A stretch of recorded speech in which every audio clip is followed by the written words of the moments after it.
2, 1. Welcome, welcome, welcome to this episode of Sagionic 1027.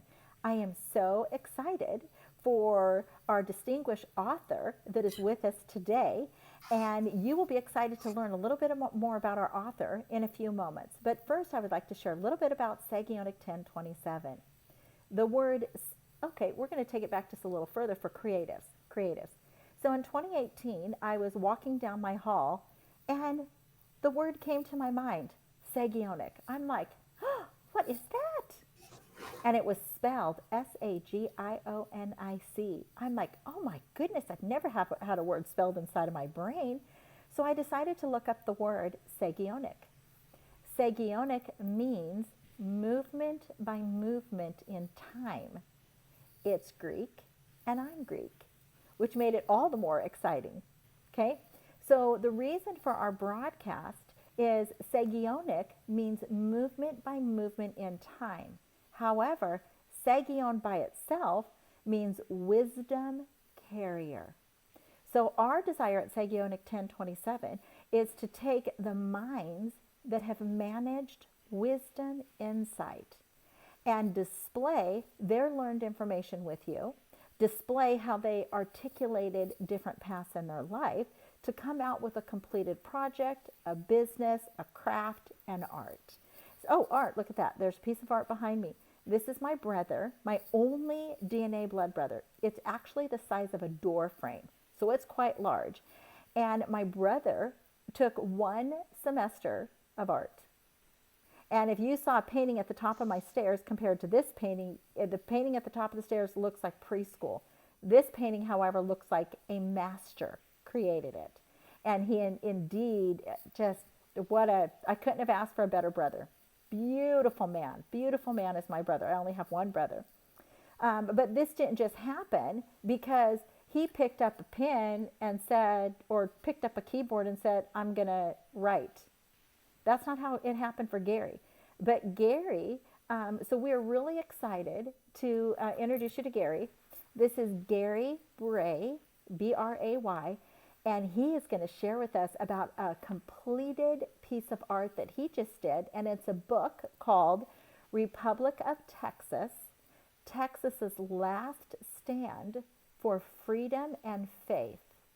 And as we move on, we'll tell you a little bit of ways on how to get familiarized with this book. I will tell you that he's got a website, Bray, BRAYLOG.com, TBN.org, Barnes & Noble, Amazon, iTunes, Author Direct. So if you want to get a good read to pop inside of somebody's stocking stuffer, Gary is the mind that you want to transfer his thoughts onto somebody else. So Gary, what would you like to share with our viewers today? Well, it's an interesting read, and it's also an audio book. The audio book is amazing. This book came about in 2013, and then 3 years ago, a buddy of mine called and said, "Hey, Gary, you've got to republish this book because everything's coming true." So it's kind of prophetic. And as you read it, and people that have read it, they just love the story. I mean, it's a fun story to read, but it tells a couple of things in the story. One, what happens if we keep going the direction we're going? The basic story is America collapses financially and spiritually. Texas secedes from the Union. They become the most powerful country in the world through sound economics and Christian belief and energy. The UN then wants to take Texas over for tax reasons and so forth and regulatory. Texas says no, and then it turns into Star Wars and World War III. So it's a really unique story. Happens in 2033 that people have been really reacting positive to, and I'm frankly amazed that the responses I'm getting from people. That's now. Let's do share with viewers that this is a fiction book. Sort of. Yeah, it No, is. no. Come on, we got to It's keep it real, 2033. okay? Texas hasn't seceded yet. Yeah. So this is good, but Yeah, this is good because it's more of a science fiction. okay. So then let's think of this for a second. I wonder if viewers liked Star Wars. Okay, that would be yes. I wonder if viewers liked the Marvel movies. Oh, that would be yes. I wonder if viewers liked The Sword and the Stone. Oh, that would be a yes. Oh, let's see. How many parents take their kids to see cartoons? Right? And you've got Yes. talking dogs and frogs and ducks and geese and spiders when we go back to Charlotte Web, right? Charlotte's Web. And Yeah. so if we were not a human race, that desired to escape out of the realities of life, then there would be no creative anything. Nothing. We wouldn't have anything creative. Nobody would ever manufacture a shirt. Nobody would manufacture different colors of paint, right? So clearly we're created to be creative. So take us back to 2013 when the initial thought first came your direction. Yeah, that's a really good question. It really came about 2 years prior to that. Okay. I had read Ayn Rand's book, Atlas Shrugs.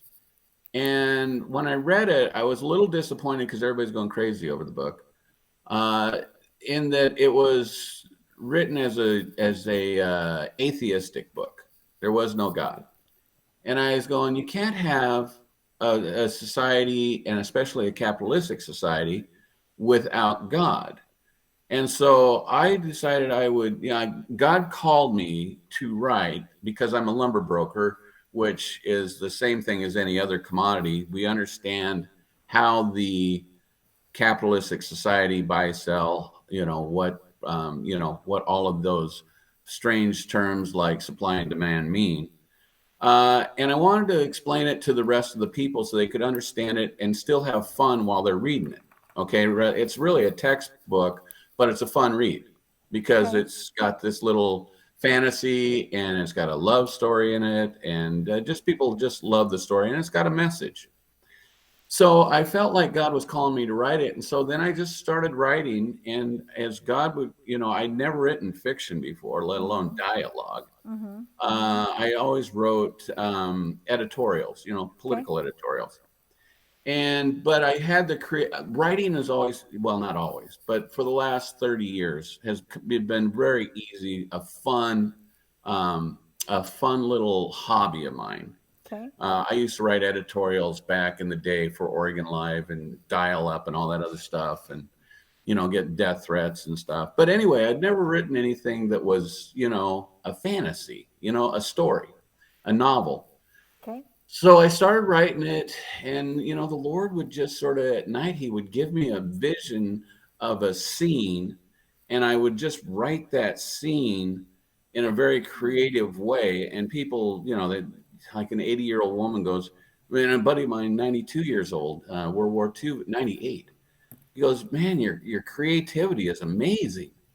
So it takes you on this roller coaster ride through while you're flying at 14,000 miles an hour. And, you're always in hover jets going at 150 miles an hour. So it really expands your imagination. Okay. So Let me pause you for a second because I think yeah, this is really important. I don't want to lose any viewers for a second. So let's look at the Discovery Channel. Let's look at how from the confines of our own home, we are able to turn on a broadcast because someone had an inner desire to capture creation.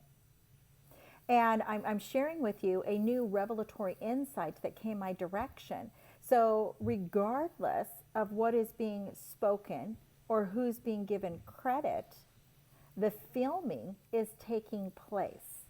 Okay, so I as a viewer or I as a reader, I remember one time one of my sons, yeah, his AKA is called Noble Man of God. And when he was used to begin to open up my mind, he said, well, Mom, let's be real for a second. Does not all wisdom come from one, whether it's acknowledged or not? Okay? And so I say that because Anne Round, she produced a masterpiece in her book. And the numbers will show that, right? And so regardless of the view or the angle that it's written at, I don't want to lose viewers on, snap, he just, put down this reader over here. Instead, No, she's brilliant. I know. So let's celebrate her in the fullness of her. And now let's celebrate you. Yeah. Okay? So let's move forward. So anyway, as I'm writing these chapters and so forth, because I wrote it progressively, I wrote it chronologically as it went, and had no idea really what I was doing. But I had a couple of coaching ideas from a class I was taking at the time. And so I get to the last 30 pages. I didn't know who was going to win battles. I mean, I had no idea which way it was going to go. And then one night it was, oh, okay, that's the way it ends.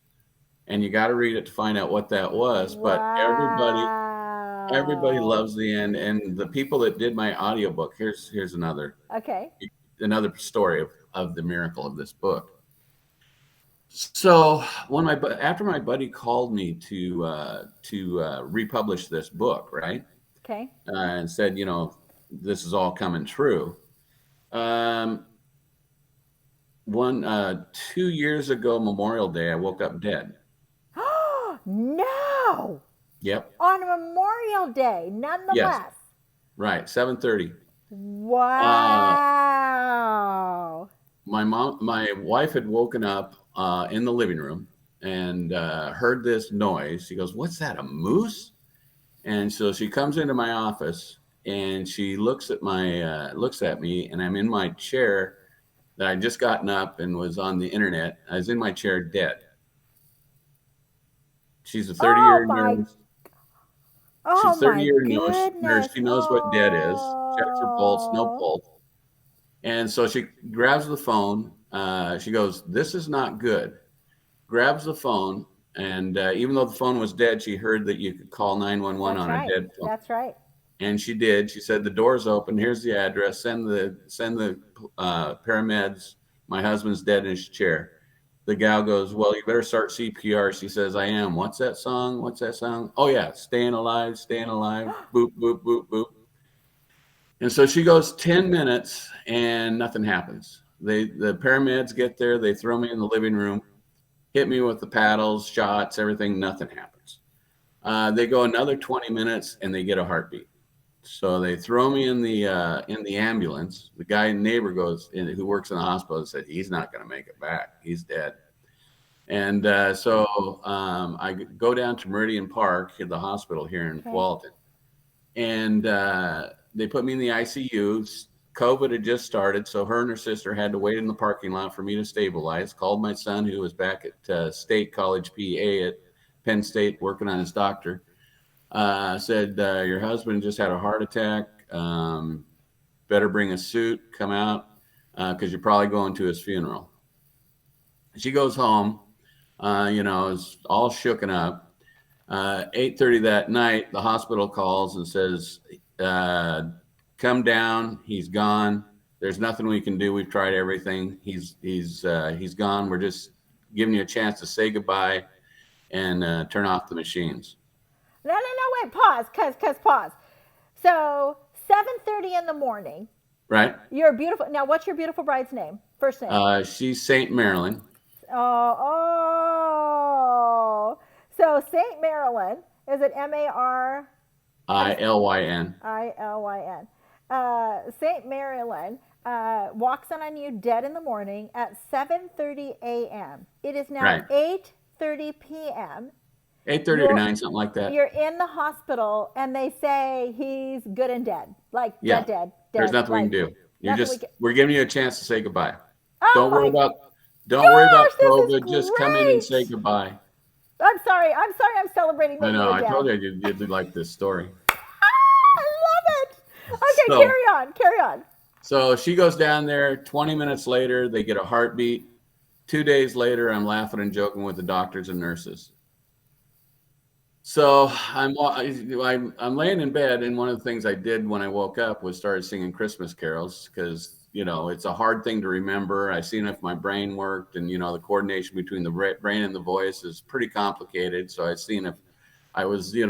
cognizant. But anyway, they said, "Hey, you want to try walking?" I said, "Walking? Anybody can walk. What are you talking about?" So because I just played 18 holes the night before, right? And so I've got the tree and I'm walking around and a nurse goes by. She goes, "Is that Gary?"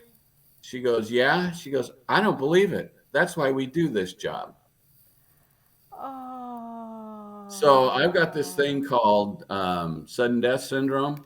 It was really uncommon back then. Like 2,000 people a year would have it in the entire country. Huh. And what happens is your brain stops sending signals to your heart and your heart just defibrillates, Huh. basically stops. And if you don't catch 95% of the people, they just find the body. Huh. Because if you don't catch it in the first 5 to 10 minutes, you're dead. Huh. There's no notification. If she didn't fall asleep on the couch, or if I didn't get up and go and get into the office, she would have found the body. And of those, it's a very similar percentage of those that aren't seriously brain damaged. Because if you don't get them within 10 minutes, then the brain and other organs start shutting down. So everybody saw me leaving the ambulance and looked, and heard terrible. So she's going, she hears, "Well, so how is he? How's he functioning?"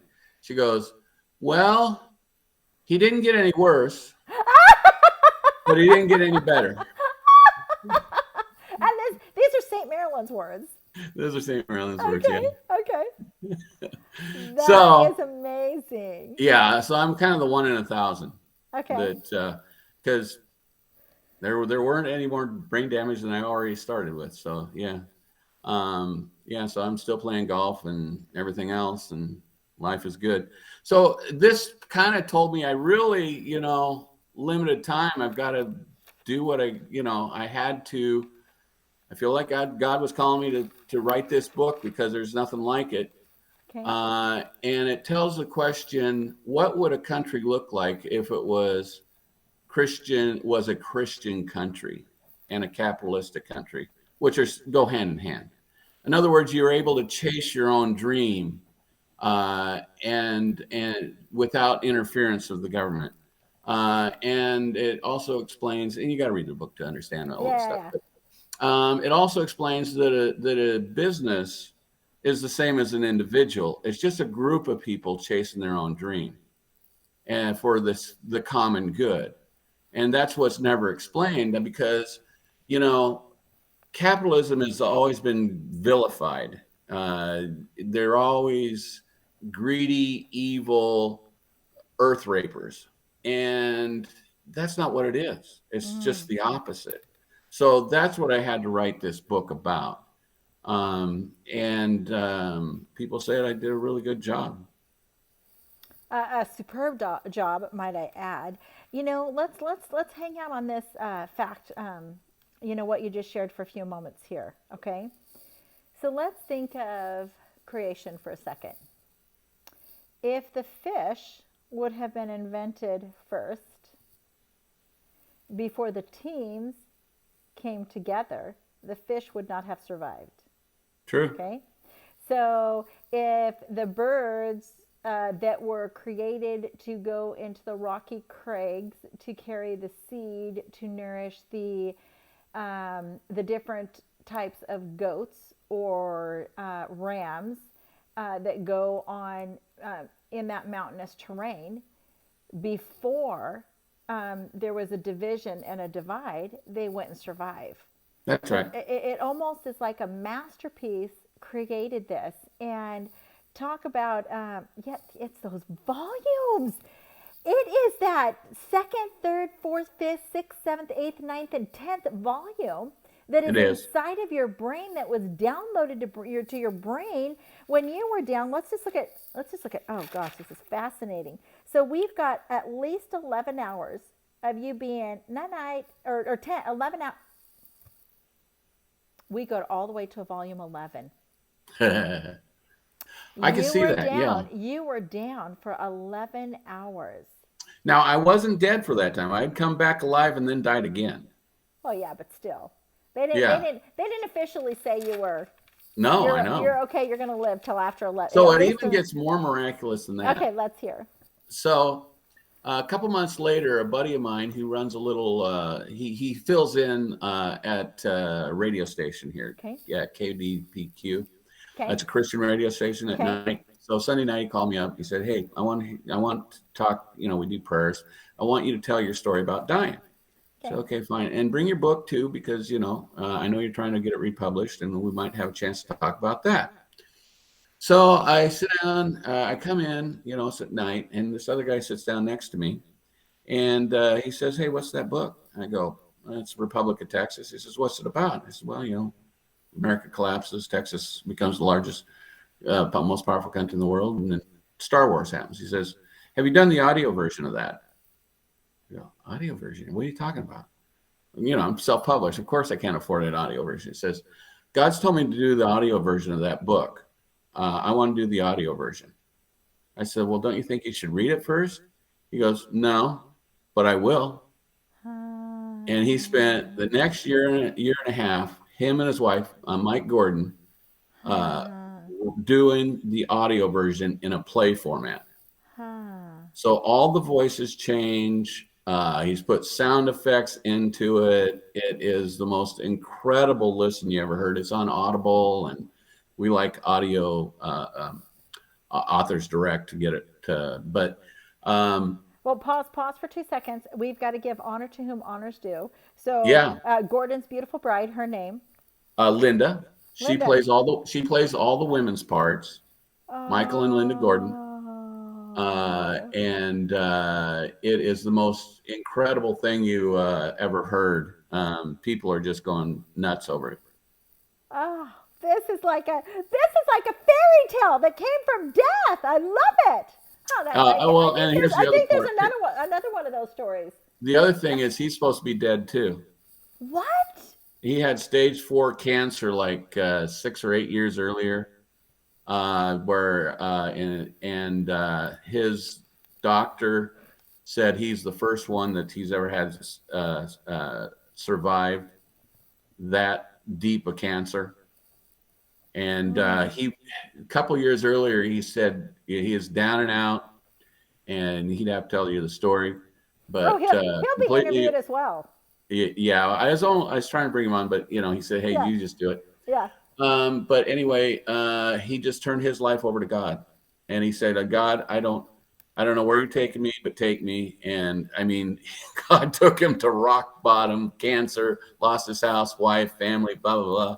Wow. And you know, he was basically Job. And this book was part of it because the Lord told him, "I want you to do an audio book." And this is the book that he chose. Oh my goodness. And you just met at the radio station just on this random encounter.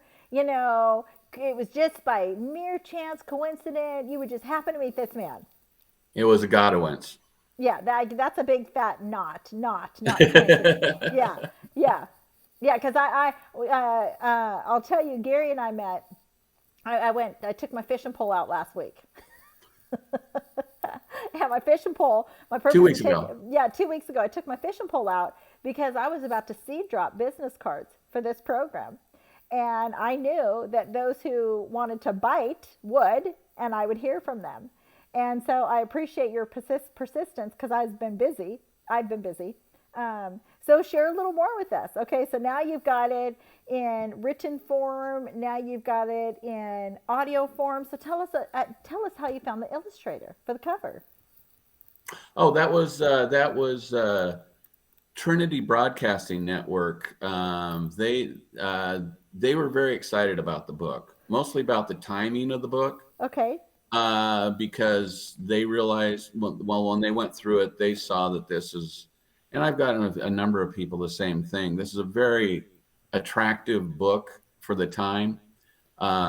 It tells what will happen to this country if it keeps going, because what happens is Christianity is outlawed, churches are closed, pastors are arrested, the Bible's outlawed, They're smuggling Bibles into New York, all of that stuff. And you know, it's not like it couldn't happen. And so they've been very excited about it the whole way. They love this book, and it's how many Christian science fiction books are there out there? Let alone that, and So vitally needed. it's vitally needed. And one of the things my friend Mike says, he says, whenever we're talking to people about the book, is Okay. you know, there are a lot of books that have great stories but don't have much of a message. And there's a lot of books that have a great message, but doesn't have much of a story. Okay. You know, they're kind of like devotionals. Nothing wrong with them, but you know, Mm-hmm. Mm-hmm. he says, but this is one of those rare books that has both. And he goes, Okay. it's extremely well crafted because because there's a lot of cliffhangers in there. Okay. Cliffhanger pretty much every 10 pages. Okay. And he says all the cliffhangers get answered, all the questions get answered as you go through, and you go back and oh yeah, I see what that was, that sort of thing. And you know, I really expand your imagination, because there's a lot of stuff that you go, that couldn't happen, but it could happen, you know, that type of thing. Ah. And and then I told you that he said I would read it, you know. Yeah, I will read it. So him and his wife read it, and they say they've cried over the last 10 pages every time they read it, Oh. even still. Because you can, you Oh. know, when they do the audio, you can hear her crying, and they're real tears. Ah. Oh, goodness sake. Yeah, That is because there's a little Hallmark story in the great. middle of it, Yeah. you know, kind You of a know, Cinderella thing. yeah, one thing I really appreciate too, going back to the uniqueness of how different people are created, right? So I was looking at all the different books that I have in my home library. There is no fiction. There is no, all of my books have to do with PMA, which is positive mental attitude, right? All of my books are either a biography or a PMA book, right?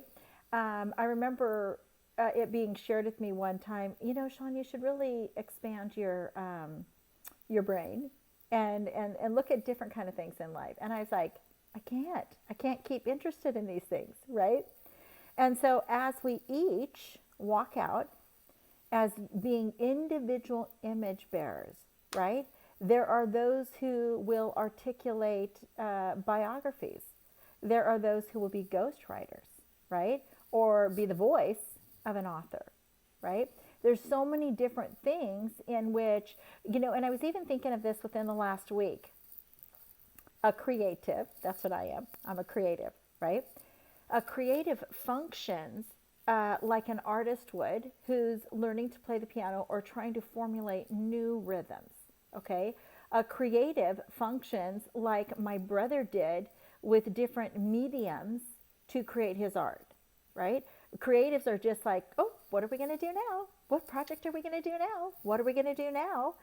Yeah. And so, just I would like you to go back to where you were a, you know, did your mom call you a boy? Did she call you a lad? Go back to when you were a lad, right? Go back and tell us some of the little things that intrigued your attention back then. Well, I grew up in Eugene. Okay. We moved there when I was 6 months old. I was born in Portland, Okay. and my dad worked for the railroad down there. So we were pretty much, you know, Ozzie and Harriet type stuff in North Eugene. Sports was a big thing when I was a little kid, but I got into reading really heavy. A lot of science fiction, Okay. Dune, you know, Asimov, Lord of the Rings, all of that stuff. I really liked a lot of fantasy stuff, even though I Okay. sometimes couldn't keep up with it mentally. But that's kind of where but I never was much of a writer. I always kind of thought I'd like to write sometime, but I'd never, you know, most people writing is like doing your taxes.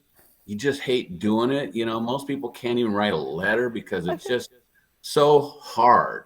But for me, it's just easy. I mean, it's just the words flow out. So anyway, I got into political editorials way back when, like I said, back in the 90s when the computer was just starting out.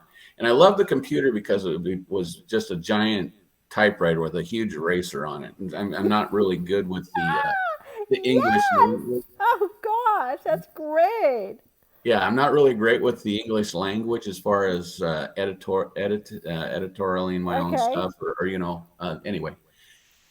So, but I would write these really off the wall editorials and just irritate the heck out of people. Like I take on abortion, evolution, and these were times when all of that was accepted. I mean, Okay. that was just reality, and evolution was not to be questioned. Okay. And I'd throw in stuff. I don't believe in the myth of evolution, and you must believe in Santa Claus too, because it was so far fetched. Yeah. So, but I did do a lot of sports stuff for the University of Oregon on their EDUC site, and I'd get really out there on that stuff. I mean, it was just total fantasy stuff, Okay. and that's kind of where I got the creative writing start. And so it spent like 30 years of just writing, Okay. just Okay. that's just what I enjoyed doing, these but see, I like the reason I started is I couldn't find anything I enjoyed reading.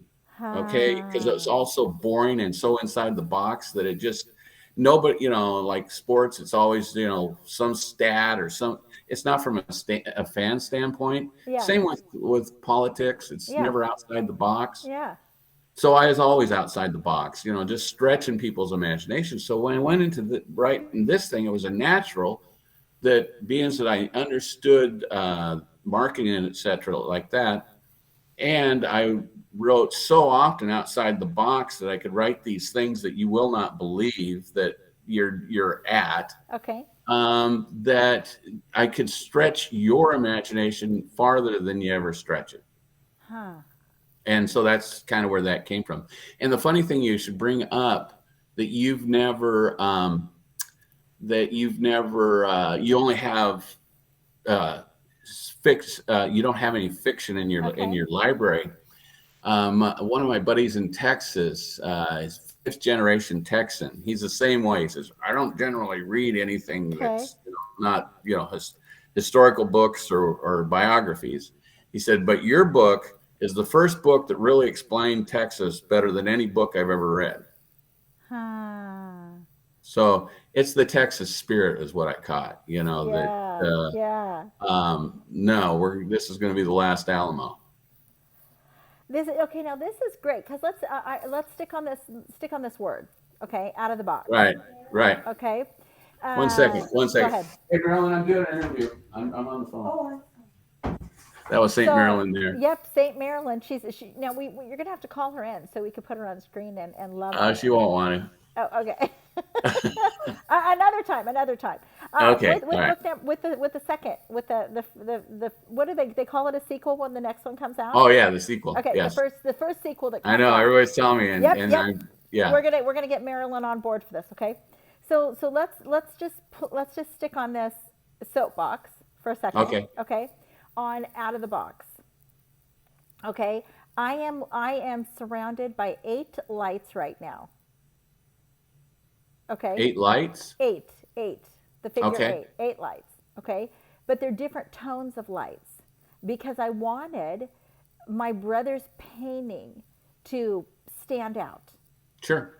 Right. And so, but because of so a thought came to me once. If we're created in the image of the Creator, we're created to be creative. Therefore, we have a creative desire to want to create. Yes. Okay. I'm following. Okay.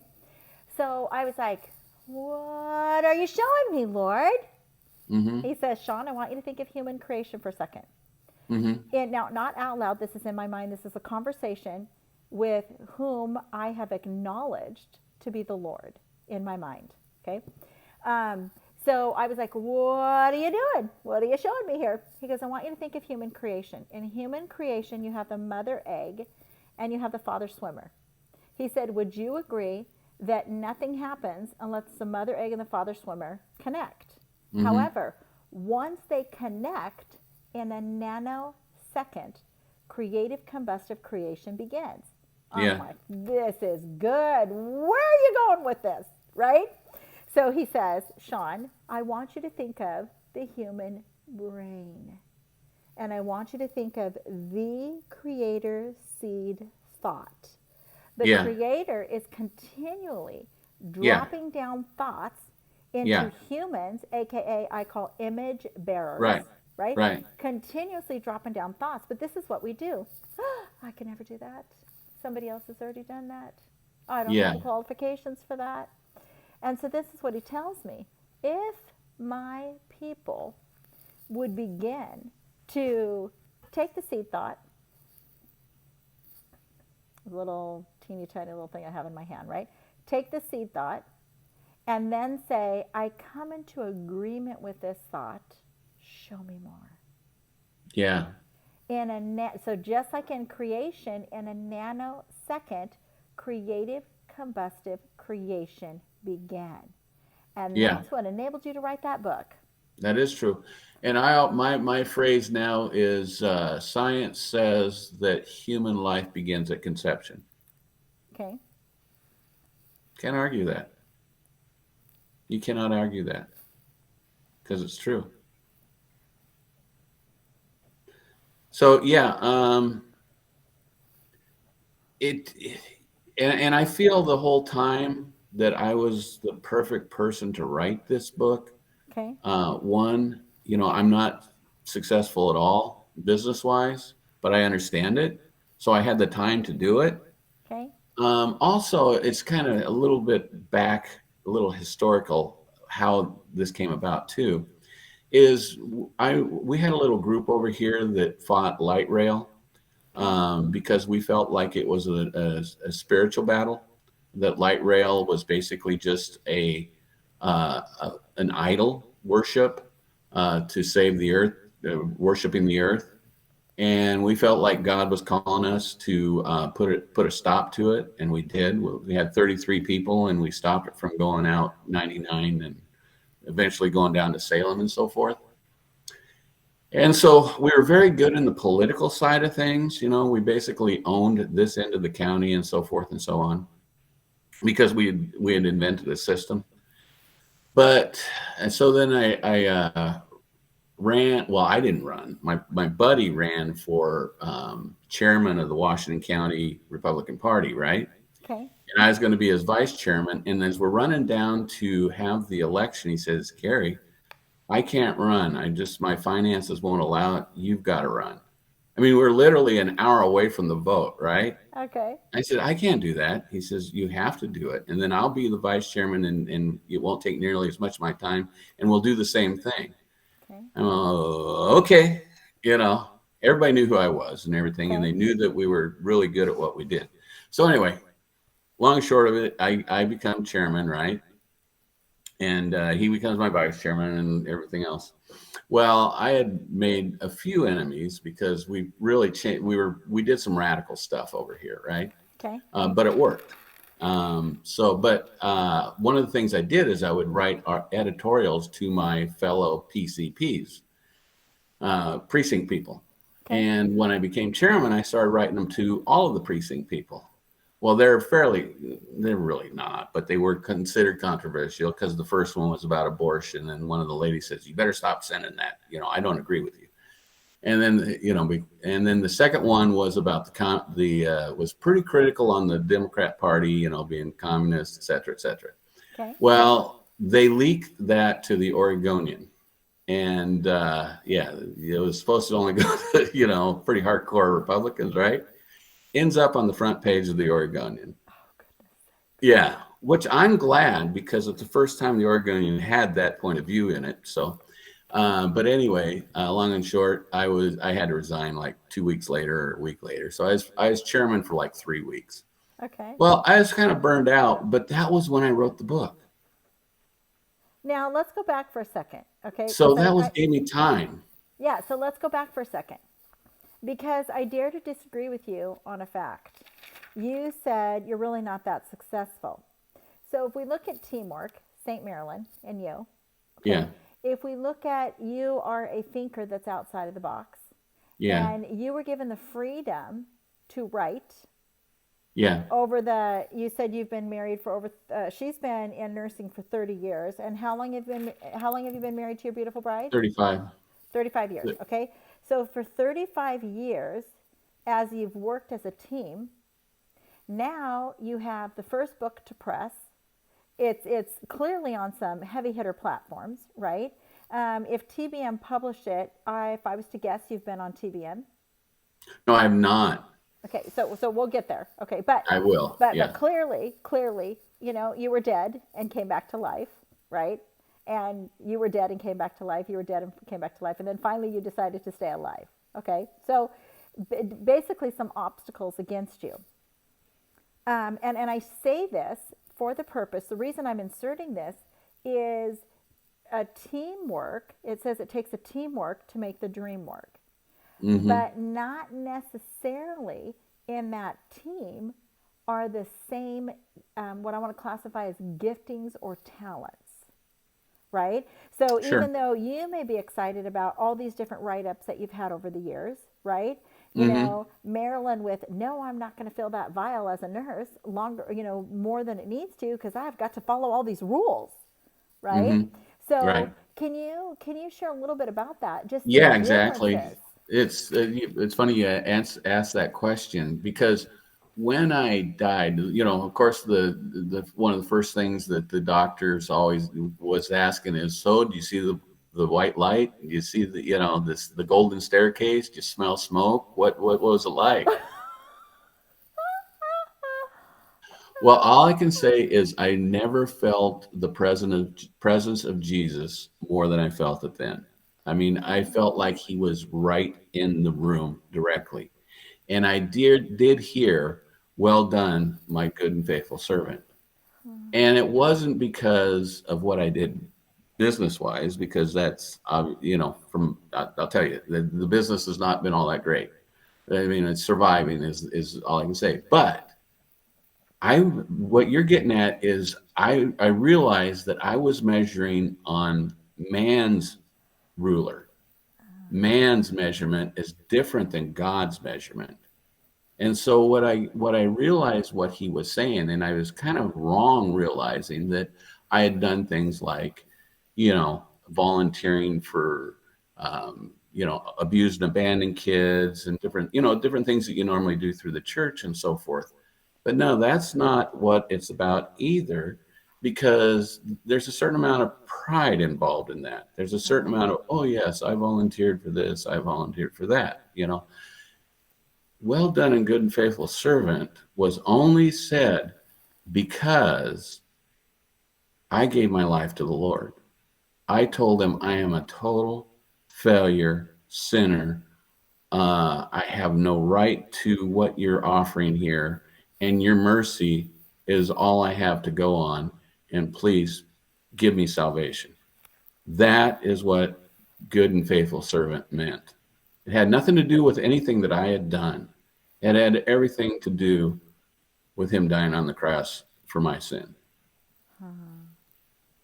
That's so profound that you would say that, because even if we think of let's think of business owners, let's think of a business mindset, right?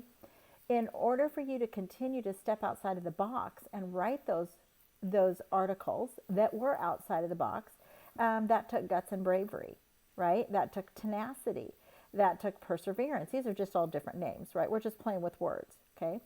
But you were steadfast in what was placed in you.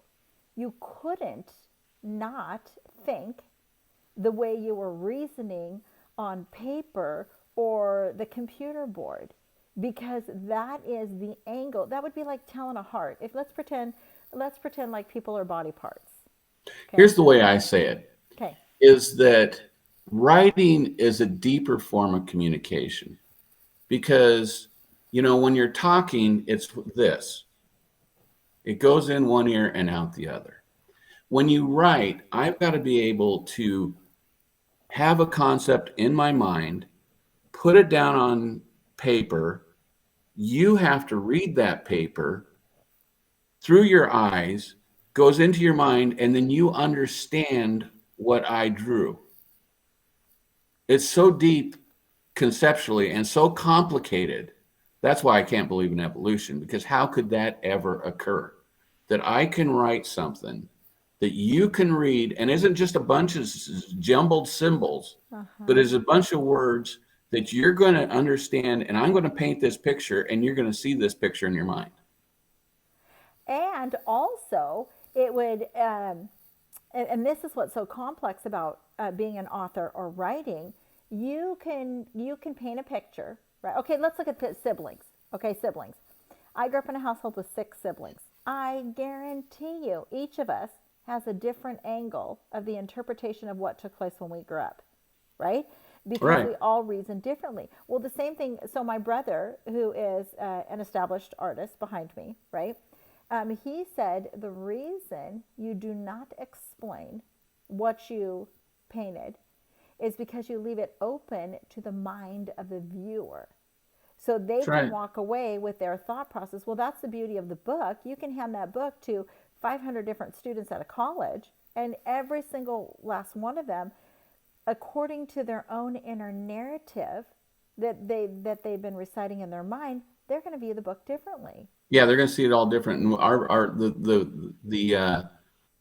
catchphrase of the book is "fly inverted," and you've got to read the book to understand what that means. And a lot of people Okay. have. But that's that's the message you're going to get at the end of it, and you'll clearly understand what that message is. And that's the complexity that we're talking about. In that, I took 2 years to write this, and 1 year to edit it, and then another year to edit it, so that you can understand what that challenge is. And a lot of people that have read it, they go, "Everybody's got to read this book," because it explains what we're talking about when we say, I want a small government society, or I want, freedom, or I want, all the politicians talk about one little part of it, but they don't paint the picture of what this world would look like. And so, I don't know what dystopian world means, but that's what a few people have called it. In other words, to me, it's a utopia, is Okay. what I drew, is what a capitalist Christian utopia would look like. And so you're able to see when you're done with this, it's basically a textbook. When you're done with it, you'll understand more than 95% of the people out there how capitalism works and why it's the best system out there, and why socialism does not work. And half the people that read it, they say everybody has got to read this book, so that because when you're done, you'll understand more about capitalism than 95% of the people in this country, because nobody's ever taught what capitalism is. They all teach what socialism is, which is you give all your money to the government solves all your problems. That's, how hard is that to explain? But nobody explains how, they throw phrases out like supply and demand, and, puts and calls and all this other stuff, that nobody really understands what any of that means and why it's so good. All they think about is, oh, he's making a lot of money, so he must be ripping me off. No, he's chasing his dream, you know. And if he's found a better mousetrap, he's found a better mousetrap. And that's the hero of this story, is the richest man in the world. Well, how many books have you read that the richest man in the world is anywhere near the hero of the story? That's a very good point there, Gary. Very They're good all point. they're all Robin Hood, stealing from the rich, giving to the poor.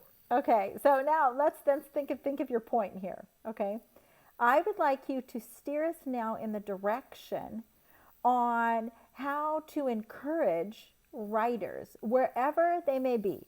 Right? Are you writing notes on your children's lunch pail? Right? Are you writing? I remember years ago telling my amazing husband, I would write him. I'm a thinker with words, right? I'm an inside extrovert processor, and so everything is processed out loud. Well, I remember him telling me one day, you should write a book, and I was like, oh yes, but you have to know the good, bad, and the ugly come out in writing, because that's how you articulate your thoughts, right?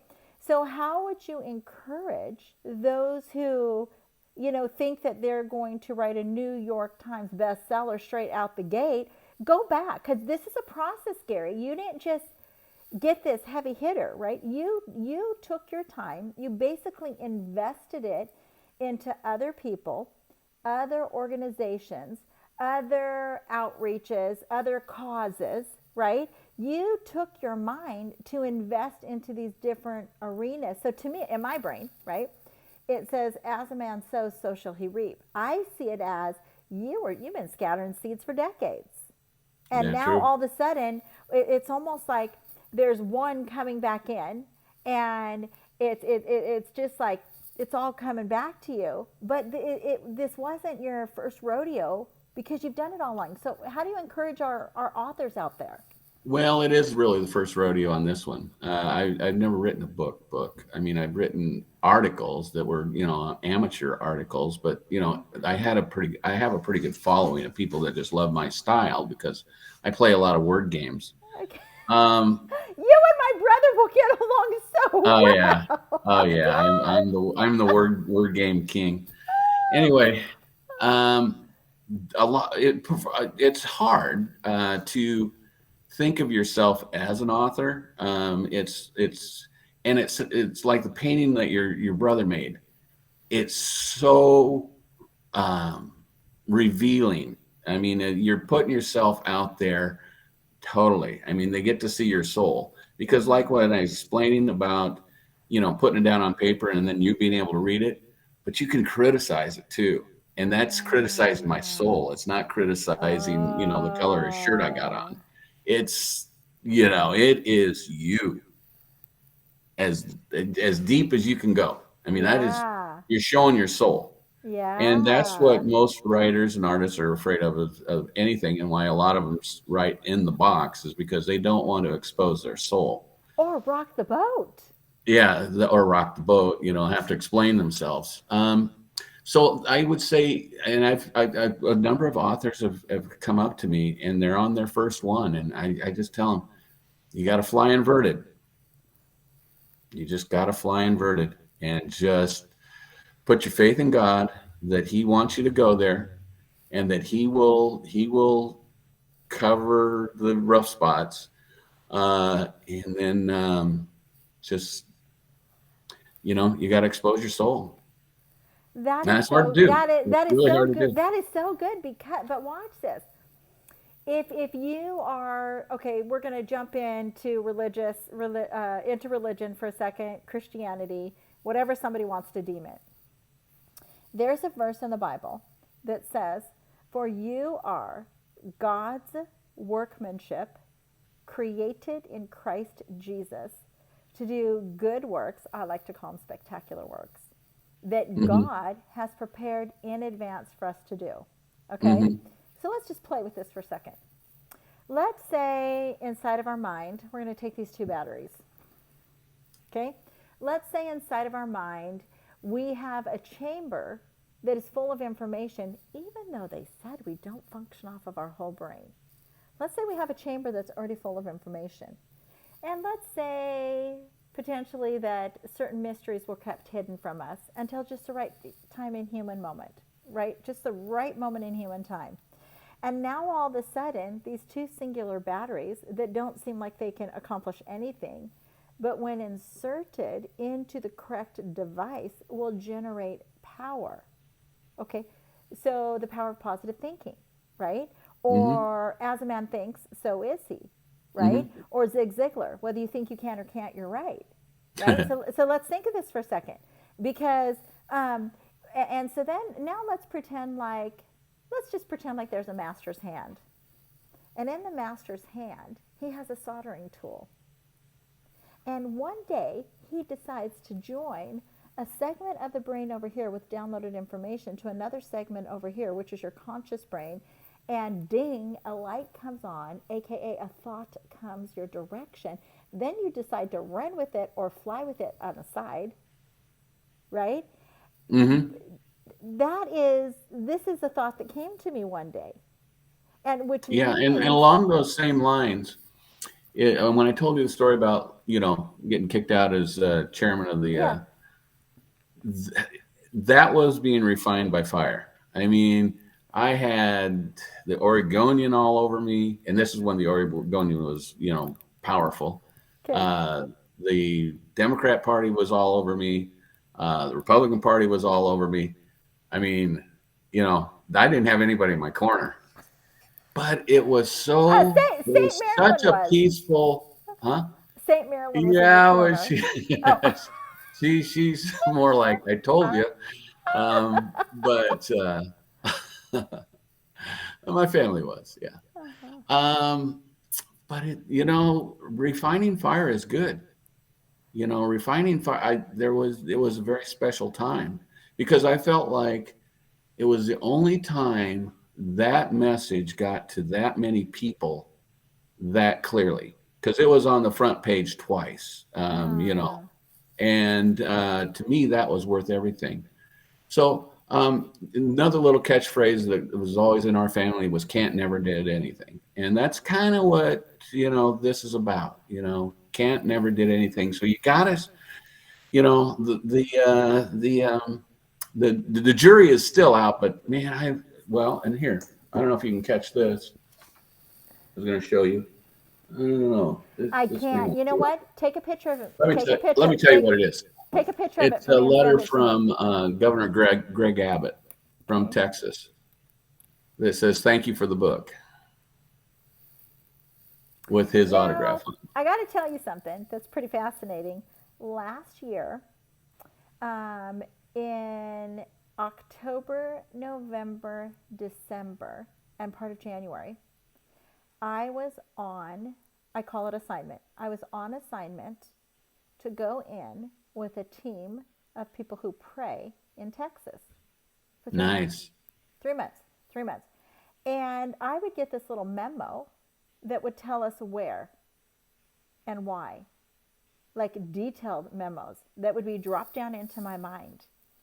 And when we and so then my assignment was transferred solely over to Oregon, and I walked out another assignment. Then another assignment came, I walked that out, and now here we are, right? Beautiful. All just walking out assignments, and so this is what you did. So Yes. now hone it in to an author, right? Because you're not. Some people are okay. Some people are born to. I've got a grandchild who she's born to step into a room and say, "Let's have fun," right? Just let's have fun. There's another one that is like, okay, let's sit down and we'll write stories, right? Another one Hmm. is, Hmm. let's all learn to play a piano or sing a song, right? Another, so they're all just very strong leaders in our family, and so just really, where's the starting point? How do you encourage them? Yeah, and I don't think everybody's set out to write the greatest book ever, and I don't know if I really set out to do that at all. I think I wanted to write a fun story, and I didn't really realize how good it was until people told me. That they just say this is a really good book for a lot of different reasons. It will give you hope. It'll give you courage. It will. I know it's cliche, change your life, but it will. It's a story that you've never read anything like it before, um, and it's just a fun story, and it's got a nice little love story in it.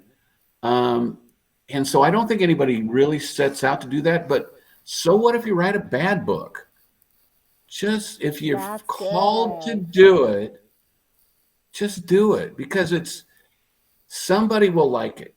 Somebody, I mean, I'm amazed with the responses I've got. I just am because how could anybody like me write a good book? I just don't understand it. Um, but it is. And I think everybody gets the God message. The God message is throughout the book, which a lot of people appreciate, and it's been sent to places that yeah, I think it's going to end up in the right place, That's and right. everybody says it'll make a great movie, etc. But don't let that stop you because you're gonna. There's a million reasons why not to. Uh huh. Just a million and one. There's only a couple why to. Yeah. And if it's to make $1 million, that's probably not the motivation. Yeah. But write your book like your brother. His soul is in that picture. Absolutely. And I Absolutely. mean, he doesn't want to hear how bad it is. Yeah. I don't want to hear. The funny thing is, like I told you, I'm really not good with the English side of things. I'm a guy. Yeah. We never studied English. All right, we were out playing baseball. But I'm good at writing guy stuff, because there aren't a whole lot of guy stuff out there. Okay. And that's why I wrote, is because you couldn't find anything good to read. And so well, I don't know where this is going, but anyway, um, don't let your own critique be a reason not to write. There are very few people out there that writing is easy, and it's a gift from God that for whatever reason he gave to you. And people do still appreciate being able to read, and with the audio book, it's even better. Uh, but don't stop yourself from writing a book just because you don't think it's going to be the best book ever, because you may not be the best critic ever. Ah, that's good. And also be brave enough to allow editors to come in and slice and chop and dice. And okay, now Gary, since you said you self-published it, are you actually sending out a commercial that you would help other people to be able to publish their books as well? Not so much, but there are plenty of places. It's kind of a hybrid where they did the editing, but I had to check the editing. So for any of the authors out there that are Okay. doing editing, I started on the last paragraph of the book and worked my way backwards, so that way you don't daydream during the book. Oh, You that's actually good. That's read good. you read it. Well, I learned that from what little editing I can do. Yeah, that's good. Uh, Microsoft Word is just the greatest thing ever. It made Yeah. made me into an author. But anyway, so that took a year. I mean, it's just Okay. take a long time. And my buddy that was doing the audiobook, him and his wife took 18, 19 months Huh. to do this thing. But you ought to get the audiobook. It'll I blow your will. mind. I will get it for It my will husband. It's right up his alley. It's right it up will his alley for the totally. audiobook.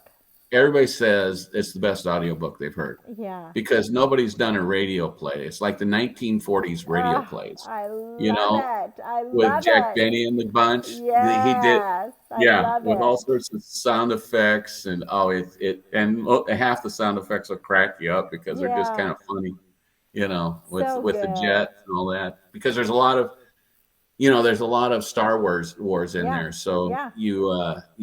those sound effects are really good for the Star Wars, and you really end up watching a movie in your mind. That is so good. Well, Yeah. I cannot thank you enough for joining us today. We are plumb out of time, Yep. and I really appreciate you saying yes, We and I went a look little over because you wouldn't stop listening. so great. Like I said, I really appreciate it. And to all of our viewers, thank you for joining another episode of Sagionic 1027. May the Lord bless you. May the Lord keep you. May the Lord make his face to shine upon me. Blessings. Bye.